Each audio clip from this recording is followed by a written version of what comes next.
I'm Megan. I'm Kristy. And we are Homebrew Murder Crew. Yo, microbrew. That's all I have. One of my coworkers told Kristy that she had told me that Kristy is a beautiful singing voice. And I told Kristy. Is that and Melissa? Now, it was Melinda, actually. Melinda. Yeah. Melinda, thank you so much. She's not letting it go to her head at all. Oh my God, I sounded like my sister. It's not too late to buy a ticket to the award show and then maybe I'll sing for you. She also said that you and I sound very similar. We've said this before too. We have. Yeah. That we do sound a little bit similar. That's crazy. Also, is Melinda a Patreon? No. Oh, Melinda, get on this because you're not even going to hear this unless Megan plays it for you. Oh, so, I might. But anyways, we just finished up our regular scheduled program. Yes. We're powering through because, again, we took way too much time chatting. We did. You know what? It was worth it. And nobody has to work in the morning. We do have our awards show tomorrow, but we will freaking power through. We will. It's fine. But here we are. Megan, you brought us the Slender Man stabbing. And that was amazing. So Patreon members, you will have that tomorrow, most likely. We're hoping. Like today. Or like when you're listening to this. How do I even say this? Like it's gonna be available for you. You're listening to it before anybody else can. That's what's important. Share this with your friends and everything, but I am about to bring you the microbrew. So we're going to get into it. This is a survivor story. Why are you making out with your mic? I don't know. It feels nice. Oh. Oh, God.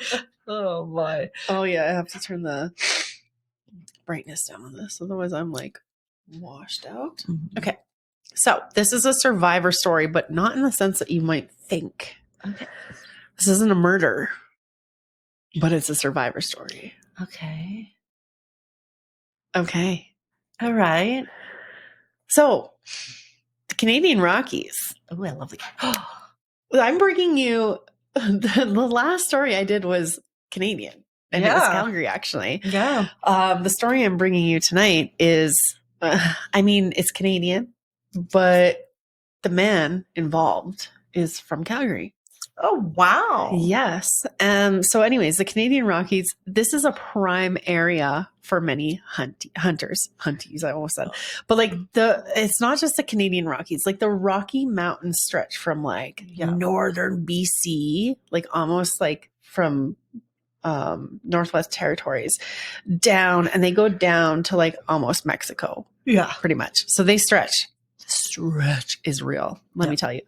So the hunting season varies depending on what you're hunting, what you're using to hunt with, rifle, bow, etc., and also the area in which you are hunting. So which province or territory or whatever. So the Rockies are both Alberta and BC, and they're in the States and they're in Mexico. So it really depends, right? And generally speaking, for rifle hunting, a typical season is quite short, from mid-September to the end of November. Again, it varies. I'm just giving you a generalization. Yeah. So for Jeremy, who had been hunting for 17 years, he has his hopes set on harvesting a Rocky Mountain bighorn sheep. Okay. Or ram, sorry, for just as long, for just as many years since he began hunting. Wow. But due to regulations on hunting these animals, for instance, only mature rams can be harvested. Okay. So with that and meeting the demands of the hunting season, Jeremy has spent the last year tracking a group of bighorn sheep through the Rocky Mountains.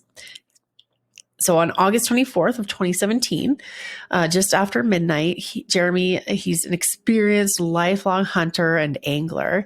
He made the 2-hour drive to the trailhead in the Alberta backcountry, where he parked his truck, grabbed his hiking pack filled with provisions, camping gear, bear spray, and his gun tied to his pack. He had left the day before hunting season opened that year, just so that he could get the lay of the land and locate the band of bighorn sheep that he had been tracking for months prior. Which trailhead? I don't know exactly. Oh, okay. Sorry. I'm sorry. But I will give a general. I will give some resources that if you guys, Okay. because this is a microbrew, I'm not going to get super deep into Okay. a whole lot of stuff. Okay. So I will give the references for you guys to look deeper into it and listen to a very good podcast about it. Ooh. Like a very good one. Okay. That I highly recommend. Ooh. Where he talks too, like he's interviewed for it. Nice. So good. He's interviewed for a lot of stuff, but like, Yeah. anyways, so he's got all this stuff, and he had left the day before hunting season opened that year so that he could locate this band of bighorn sheep that he had been tracking for months prior. And he planned to be gone for about 4 days. He hopped on his mountain bike and continued up the trail where his truck could no longer take him once he parked. On his way, I forgot to make this bigger. Oh, My font bigger. So on his way, he had passed. Sorry, not on his way. He had passed. So this was his year. Oh, thank you. Thank you. You're welcome. My glasses. There we go. Okay. So this was his year. He had previously come close to tracking what he thought would be a legal ram that he could hunt. But this year he was certain. The ram he sought was indeed mature. They are around 2 meters long and 150 kilograms in weight. Have you ever seen one of those bad boys? Oh, yeah. Oh, yeah. Yeah. Jeremy knows the area quite well. Every stream, every path. Like, hunting is not just about a trophy for him. First of all, hunting is his family's main source of protein throughout the year. And second, it's about appreciating the animals, the nature around him. He takes in everything. So he takes his time and he's meticulous with his tracking. So with 40 kilos of weight on his back, he gets on his bike. He heads out on the 14-kilometer trail. About 2 hours into the trail, he spots 2 cowboys having coffee around a campfire, and he makes a mental note of them and where they are just in case, because in the wilderness, like, anything can happen. Yeah. This country brings a lot of risks, and not just with wildlife alone, but even the terrain can be difficult to manage. Like, if you're not experienced, even if you are experienced, you can have accidents if you aren't careful. I've hiked a lot of not a lot. I've hiked a few trails out there in the Kananaskis area. Yeah. And agreed. And he's also by himself. Yeah. And so he continues. And again, this is August, and August is like prime bear season because bears are collecting and they're starting to fatten up for winter and everything, right? So he continues. With the sun risen now, he continues along his trail and he spots something in the distance.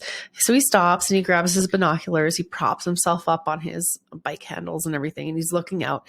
And he actually sees, like, there they are, the group of rams that he's been tracking for months. So he's super excited. Ooh.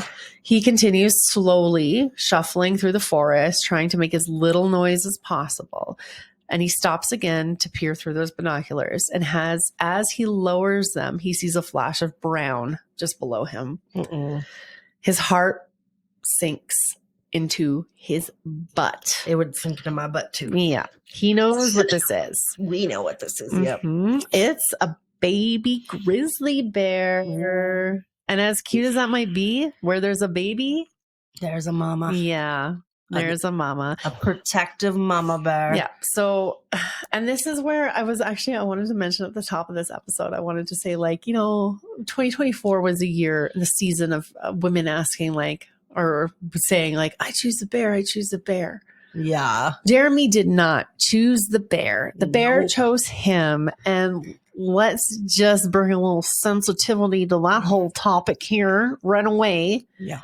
because we know what's coming. Yeah. Okay. So he acts as fast as he can with his rifle not ready and still tied to his pack. He begins sifting through his pack to locate the bear spray, but it's buried and he's not fast enough. So he hears a branch crack to his right and then the gruffing and huffing of a mama grizzly bear.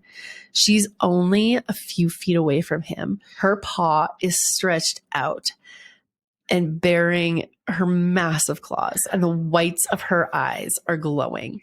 Bro, you always keep your fucking bear spray where you can grab it when you're out in the mountains. He writes a book about lessons learned, which I'll talk about later. I sometimes talked about this too. When Crystal and I used to go out hiking and we would be like alone out there, which happened a lot because we used to go really early in the mornings.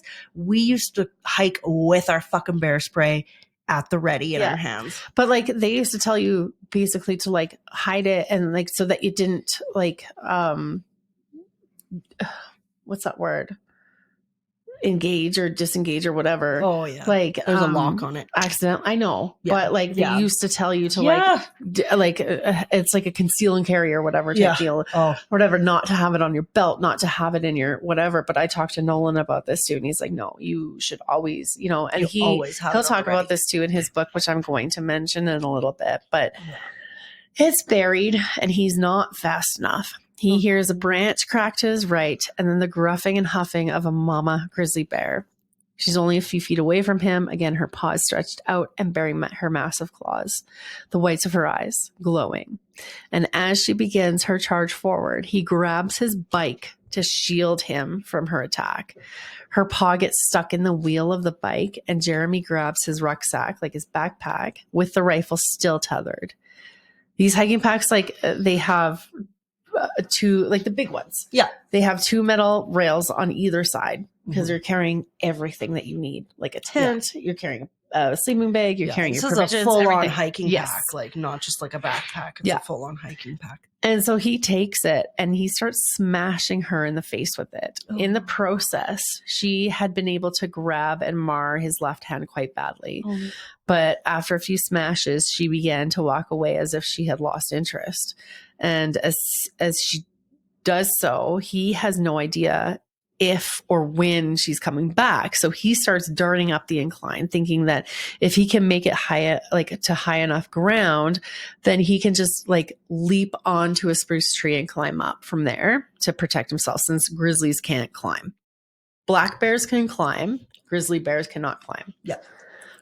So as he does so, he hears the bear thundering toward him again. Oh my God. So he's not quite found the perfect tree yet, but he's like, I need to act now.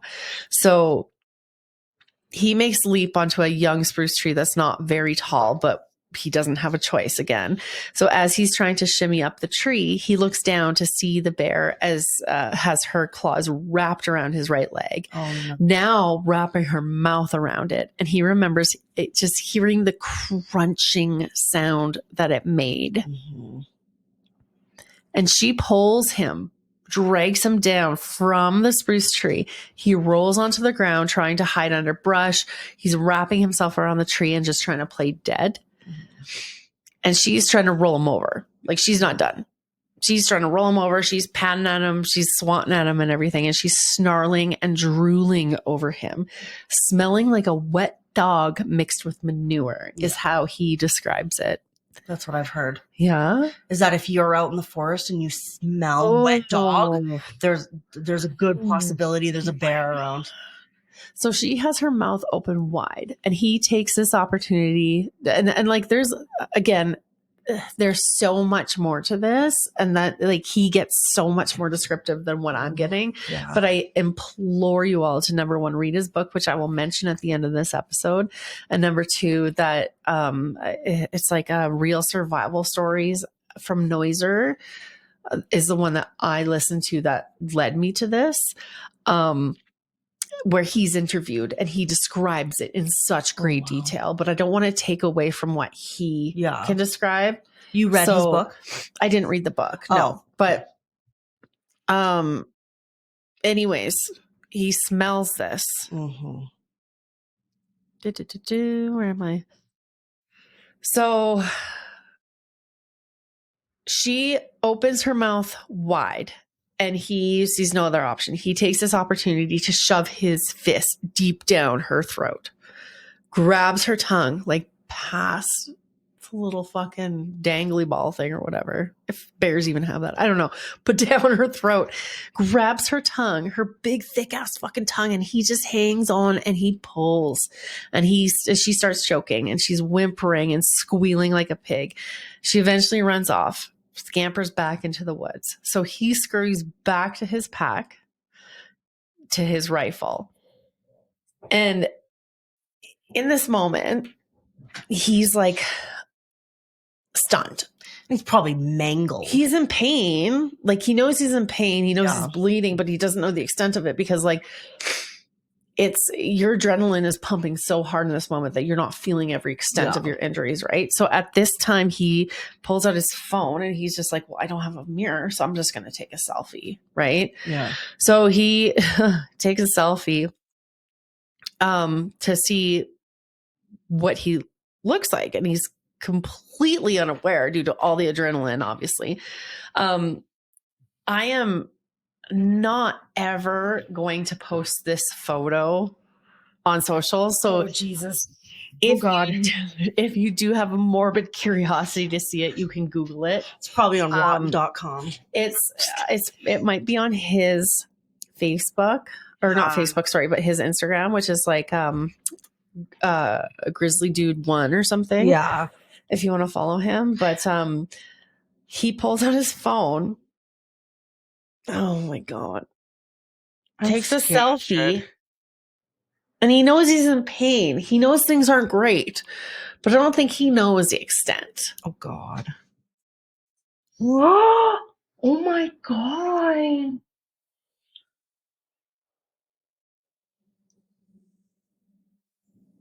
What? What's he look like now? What's he look like now? Dude, it's not bad at all. He looks really good now. Oh my God. Look at him. He's with his family now. Oh, Jesus. He's lucky. Look at that. Dude. Like his face is torn open. It's shredded. Shredded. It's shredded. Here's the thing is that like when I did some research and when I did the little course I had to take to do the West Coast Trail hike in BC, they'd like a grizzly, right? A grizzly bear's paw is like this, like bigger than your fucking face. Yeah. And they also told you that if you're going to run into a bear in the woods, you better fucking hope it's a black bear. Because black bears are less likely to just attack you unprovoked. Yeah. Whereas grizzlies, like you're fucked if you run into a grizzly, especially a grizzly with babies. Yeah. A mama bear is only doing her duty. And he'll say this later on. He's like, I don't blame her. I don't have any ill intent towards bears or anything like that. No. She was only doing what she knew. She was being a good mom. He says this. She was being a good mom, protecting her baby. And he's like, I would have done the exact same thing.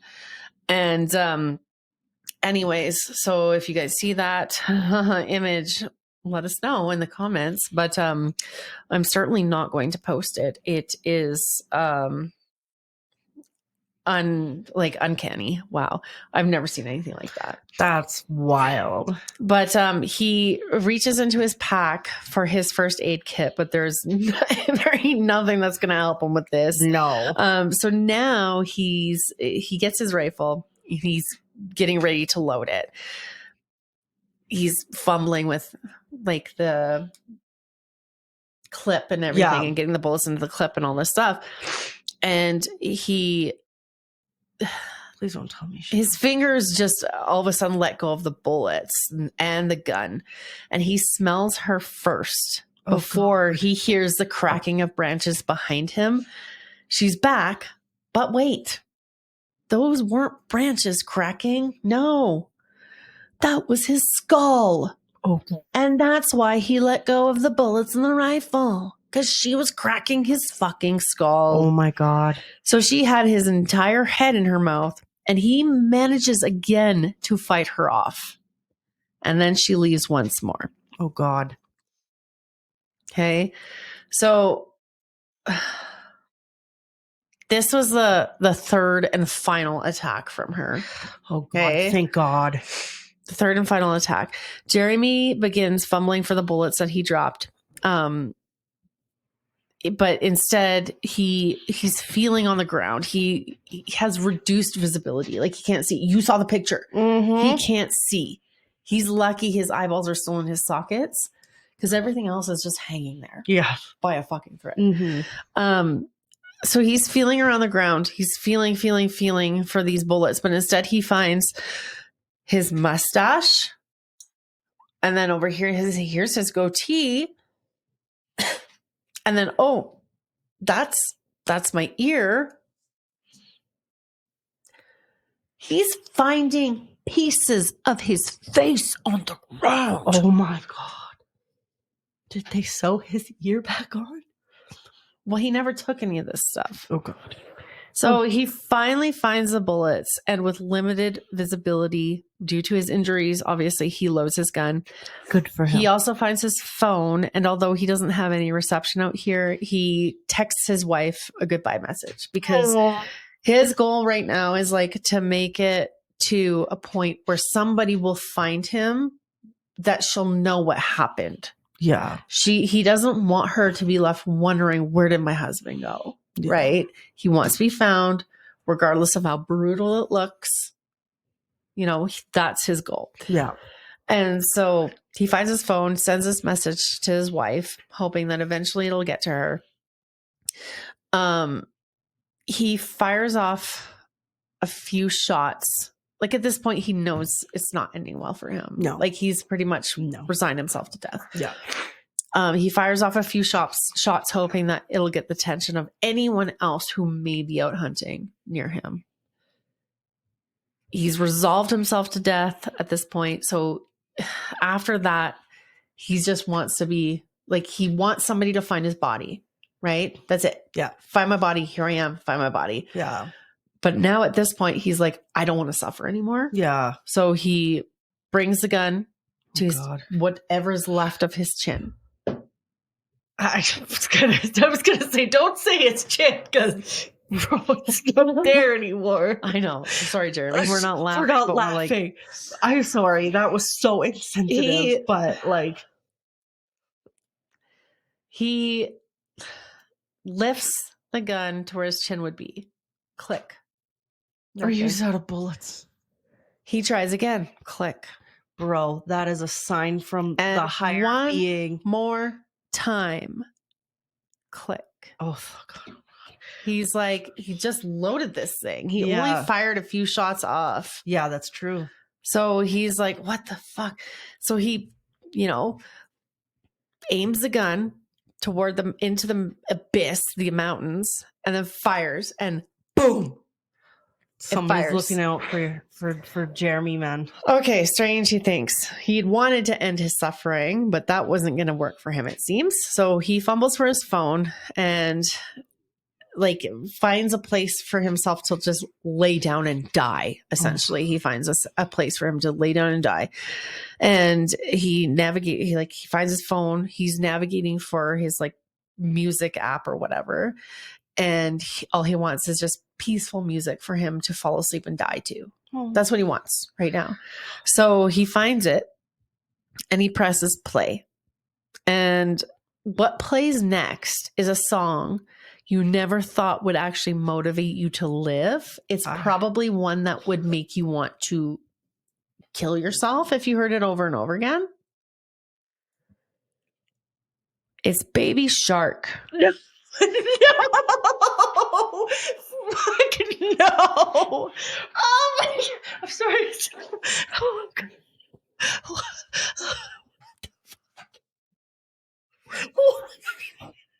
It's Baby Shark, and his wife and him would play this for their 8-month-old daughter when she was having a rough night sleeping or when she was otherwise inconsolable.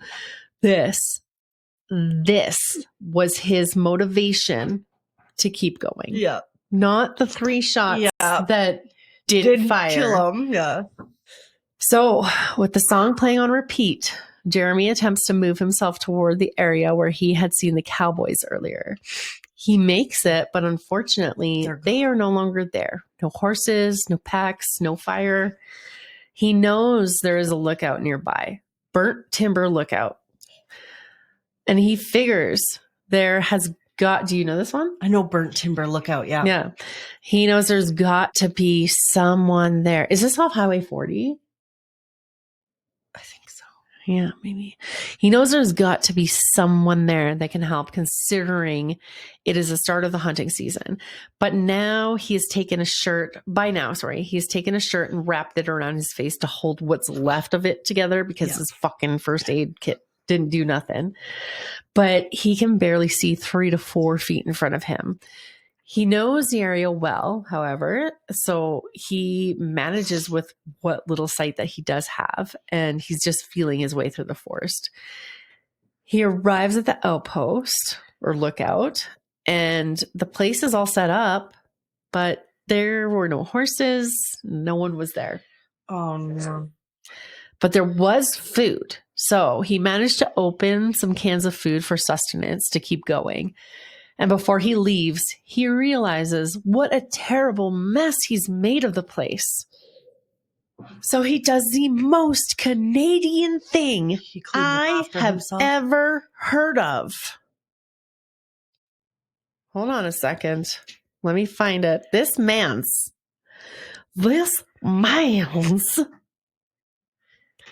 takes a piece of paper and a pen that he finds, and he writes a note apologizing for the mess he made and explaining briefly what happened, and leaves his name and phone number, and on the back he writes a note to his wife. He needs her to know what happened to him if he never makes it out of here. Oh, here's a note, Megan. It says, oh my, I can't. It says, sorry, something, attacked by a bear. It's something, was looking for radio or site phone. Sorry about the mess. My name is Jeremy Evans. And then he leaves his phone number. And then on the back, he says, I don't think I will make it. My wife is Joyce. Here's her number. Tell her I love her. I feel very weak, lost too much blood. And then there's blood smears all over the paper. So we'll post those ones. This is how Canadian is that? Right? You've just been mauled 3 times. Thrice by a bear. And you are leaving a sorry note? My God. Goodness. It is the one off Highway 40, by the way. Is it? Yeah. Okay. So he leaves the lookout and he decides to fire the rest of the shots from his gun just in hopes that somebody will hear. And then he leaves his gun and continues on his way. So at this point, he doesn't have the end goal in his mind. Like at this point, his end goal is like, I just want to make it to a trail so that somebody will find me and my wife will know what happened to me. That's his only goal. But he's taking it 5 steps at a time. 6 steps at a time. You know, he's like 5 steps to that tree and then make it 6 steps to that rock. Baby Shark is still blaring on his phone.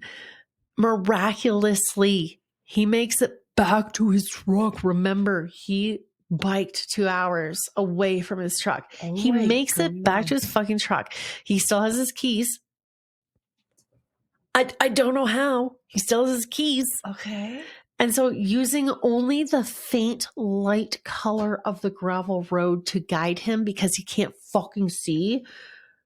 Not to mention that once he gets into his truck, he just takes his rear view mirror and he turns it because he doesn't want to look at himself. Yeah. Because he's like, that's going to be triggering. And then he watches the road basically out of his window and he's driving. He's navigating the twists and turns of the mountain road as best that he can with this limited. I can barely navigate them with full vision. I know. Like, never mind astigmatism. Like, oh my God. So he knows that there are resort cabins nearby. So he finds one that looks occupied and he begins screaming for help. And like, I mean, I missed a lot there, but again, I really, really, really want you guys to listen to this podcast and read his book. I don't want to give everything away. Yeah. They take him in, they call 911, and Jeremy is airlifted to the hospital.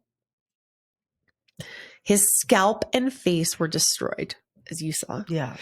An eye and jaw were left dangling down, as you saw. Mm-hmm. Tendons on one leg had been fully severed, and his hands were extensively damaged from fighting the bear. Oh my God. He wasn't supposed to make it past the first night in hospital, but he did. And then he spent 25 weeks in the hospital having multiple reconstructive surgeries performed. Wow. Jeremy has since co-authored a book with Crosby Cotton, who is an award-winning journalist and former editor-in-chief of the Calgary Herald. Jeremy says that the nightmares and PTSD that came afterward were probably the worst part for him. And through his book, he hopes that readers will learn through his experience that getting mental health support, regardless of what it's for, is a strength and not a sign of weakness, among other life lessons discussed in the book. The book is called Mauled, Lessons Learned from a Grizzly Bear Attack. I'm going to read it. Let's see if they got it on Amazon. They do. Oh, it's on Amazon. Okay. For sure. I'll look after. So, Jeremy Evans, holy fuck, Jeremy. Fuck. What a fucking survivor. Like, it was not his time. Which is wild. Like, but you know what? It's so hard. I can't. I understand that feeling of like, it wasn't my time. It wasn't my time because of all the signs that led, like the gun's not going off or whatever. Yeah. But then to have to deal with the nightmares and the PTSD that are almost worse than the experience itself, because that stuff never ends. No. And so then there's that battle of wits of like, would it have been better to die? Yeah. Or is this my reality now better? Like, you know, yeah. But like he has a family and they seem very supportive. And Jeremy, wow, Jeremy, I'm going to read your book. I'm like, I was already terrified of hiking and now I'm like, I am so sorry. There's been a couple of times where I've been out in Kananaskis and like people will be like, "Oh no, there's a family of grizzlies up ahead." That happened with Nolan and I too. You're out of there. Yeah, I've seen some in the distance. I've seen some on the side of the road. I've seen, and it's always grizzlies. I think maybe one time it was a black bear. Yeah, I think grizzlies are just a little bit more fearless than black bears are. I remember when Nolan and I had our anniversary / honeymoon camping trip a year after we got married, and we went to Peter Lougheed Provincial Park and we camped there. And we took a drive up Highway 40. Anywhere we drove, grizzlies. But this was August. This was mid-August. And Jeremy's story happened 2 years prior to that. At the end of August. What year was that again? His was 2017. We got married and had our thing in 2019. That was the year that Crystal and I were out in that area every fucking weekend. Yeah. And so, we saw them. There were many, many mornings and everything like that. And so, I mean, it's tough because like it's your hunting season and he never got his prize ram, I guess, that year. But and on the first day too. Oof. Sorry, Jeremy.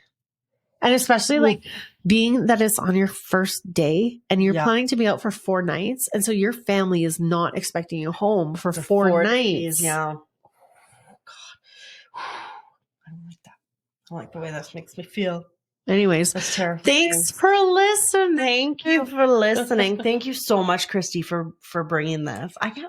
I would have heard about this, but like, I can't believe that I didn't. I can't believe I didn't. Like, it's in the newspapers and everything, but I can't believe it was wasn't bigger news. That was the year that Crystal and I were out in that area. Like, I bet if I looked through my Facebook to August 2017, I was probably out there hiking that day. Like, Crystal and I were out there every weekend, that same area. So, and when we were on our honeymoon, it was like, there was, what is it? The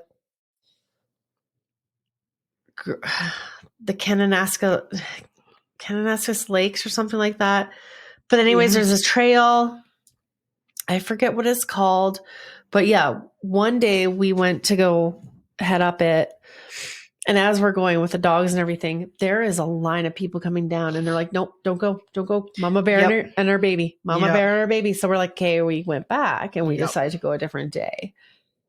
Oh yeah. Like, you have to take that shit so seriously. Like, don't fuck around with that shit. And yes, as you said, you have to have your bear spray on your person. Yeah. On your person.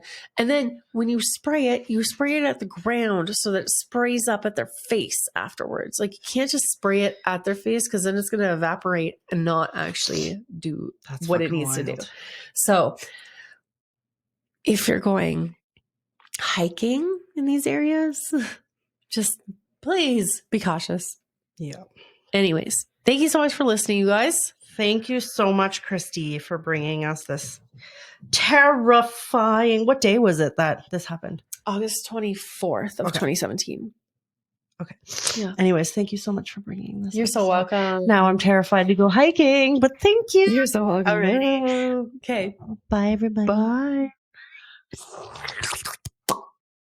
You're hilarious.